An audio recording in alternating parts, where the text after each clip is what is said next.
नमो भूतनाथं नमो देवदेवं नमो कालकालं नमो दिव्यतेजं नमो कामभस्मं नमः शान्तशीलं भजे पार्वती वल्लभं नीलकण्ठम् भजे पार्वती वल्लभं नीलकण्ठम्।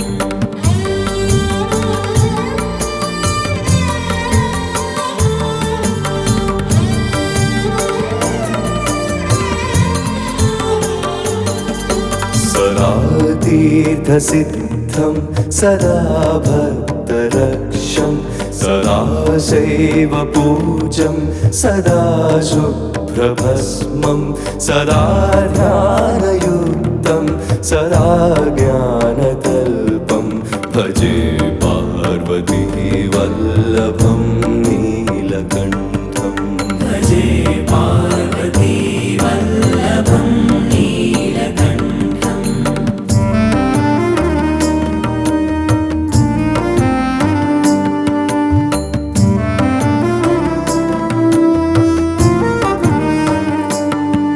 श्मशानं शयानं महास्थानवासं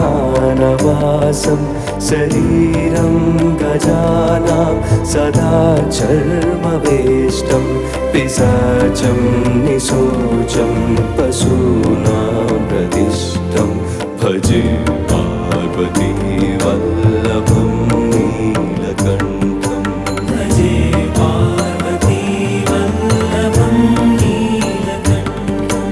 नमो भूतनाथं नमो देवदेवं नमो कालकालं नमो दिव्यतेजं नमो कामभस्मं नमः शान्तशीलं भजे पार्वती वल्लभं नीलकण्ठम्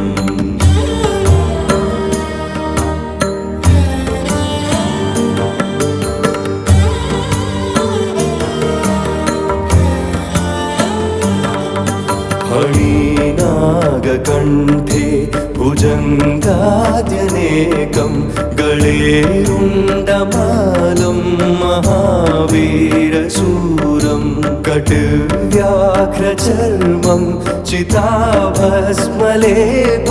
भजे पार्वती वल्लभं नीलकण्ठं शिरःशुद्धगङ्गा शिवा वामभागं बृहद्दीर्घकेशं सदा मान्त्रिनेत्रं फणिनागकर्णं सदा बालचन्द्रं भजे पार्वती वल्लभं नीलकण्ठम् भजे पार्वती वल्लभं नीलकण्ठम्।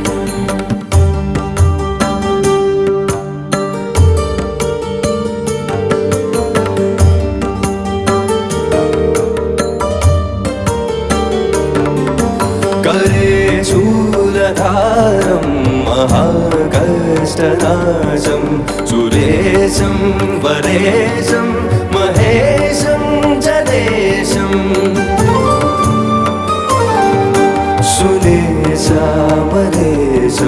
ध्वजेशं गिरीशं भजे पार्वती वल्लभं नीलकण्ठम् नमो भूतनाथं नमो देवदेवं नमो कालकालं नमो दिव्यतेजं नमो कामभस्मं नमः शान्तशीलं भजे पार्वती वल्लभं नीलकण्ठम्। उदासं सुदासं शुकैलासवासं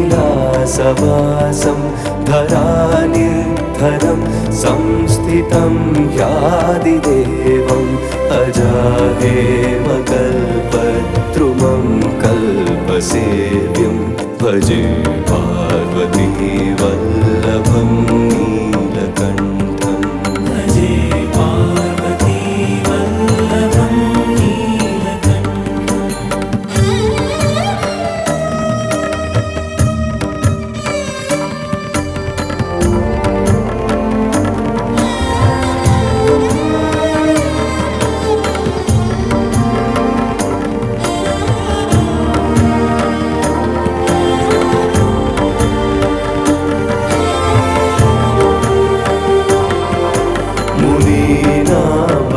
वरेण्यं गुणं रूपवर्णं द्विजैः